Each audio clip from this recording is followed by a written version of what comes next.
Welcome to Read Insight. I'm Charlotte. Today, I want to talk about a subject that makes most of us uncomfortable: pain. We live in an era that worships comfort. Every app on your phone, every smart device in your home, and every service we subscribe to is designed to make our lives easier, smoother, and less demanding. We have become conditioned to turn away when things get difficult, and we are quick to tell ourselves, I've done enough the moment fatigue sets in.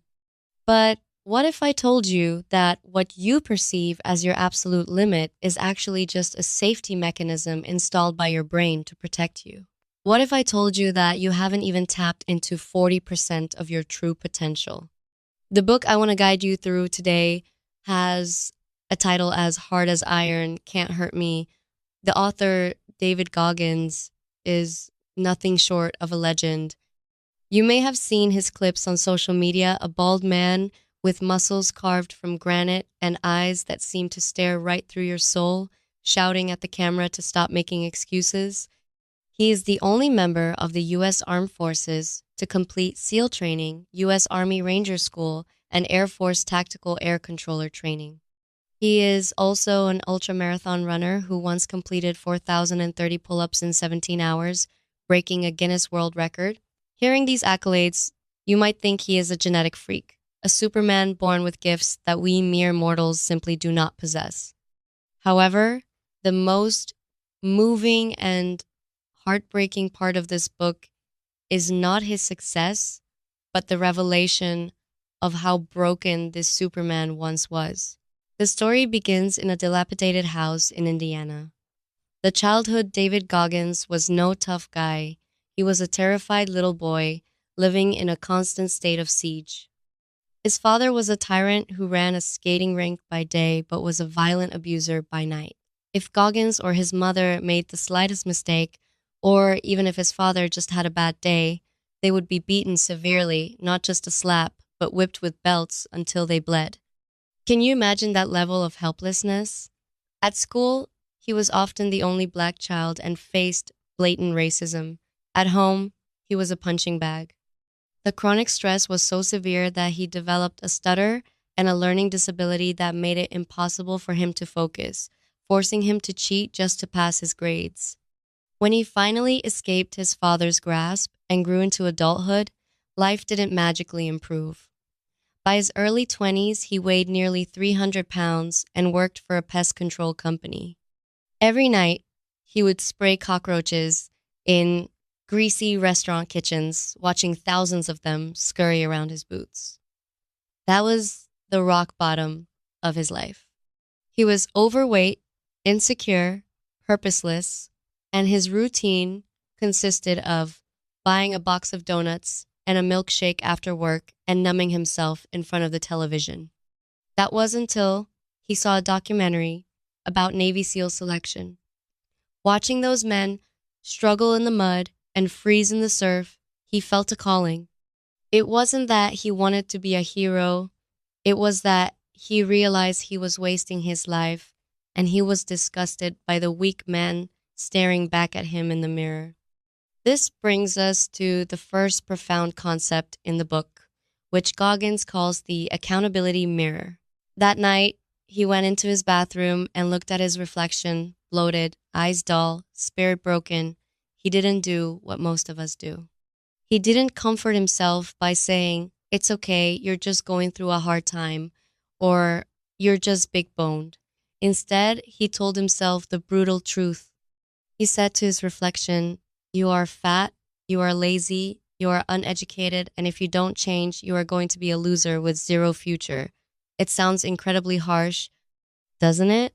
Modern psychology often teaches us self-acceptance and gentleness, but Goggins argues that sometimes excessive gentleness is poison. We are masters at wrapping our laziness and fear in valid excuses.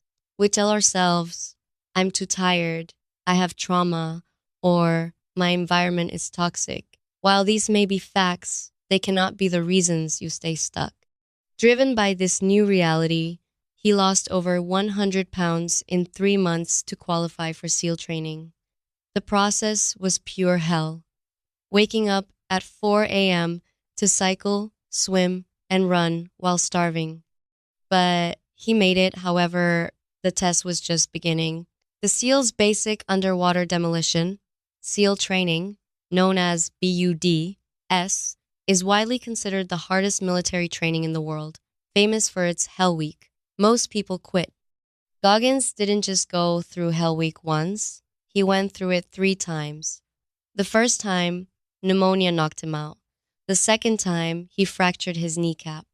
Imagine pouring every ounce of your soul into a dream, enduring maximum pain, only for fate to crush you back to the starting line. Most people would have given up right there. I asked myself, if that were me, what would I do? I'd probably say, well, the universe clearly doesn't want me to be a SEAL. I've proved I'm tough. That's enough. But Goggins didn't. For his third attempt, he duct taped his fractured shins tight, and through the agony of every single step, feeling like walking on broken glass, he stood back up, and this time, he succeeded. This experience leads to the book's second core concept, perhaps its most famous theory, the 40% rule.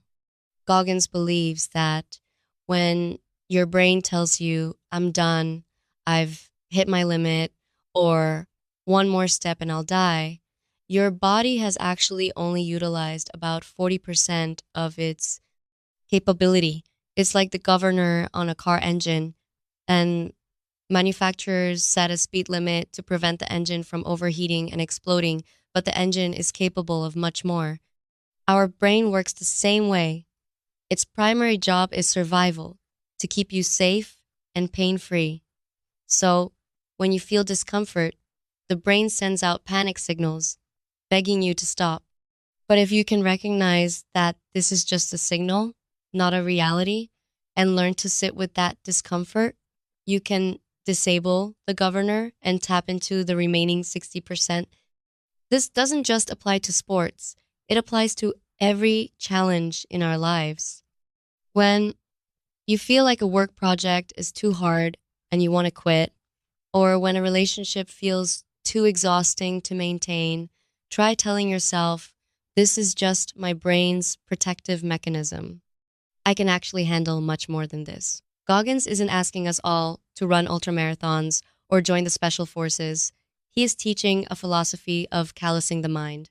Just as our hands develop calluses to protect the skin from tearing after hard labor, our minds need to seek out voluntary discomfort and friction to build a layer of mental armor.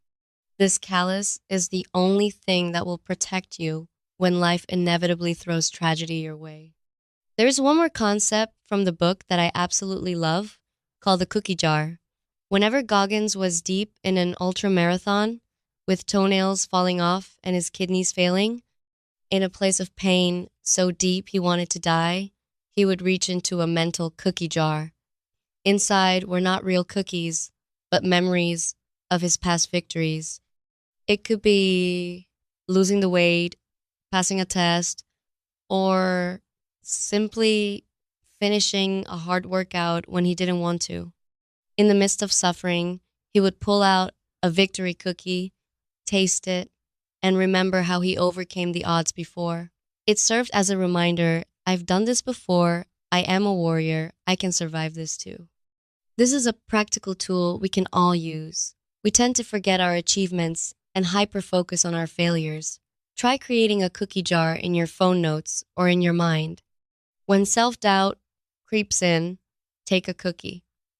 The taste of that past strength is the fuel you need to keep moving forward. Reading this book, my biggest takeaway is that David Goggins isn't teaching us to abuse ourselves. He's teaching us how to take back command of our lives. We often feel like victims of our circumstances, our genetics, or other people's opinions. But this book is like a bucket of ice water waking us from a coma.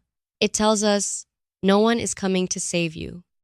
You are the only one who can save you.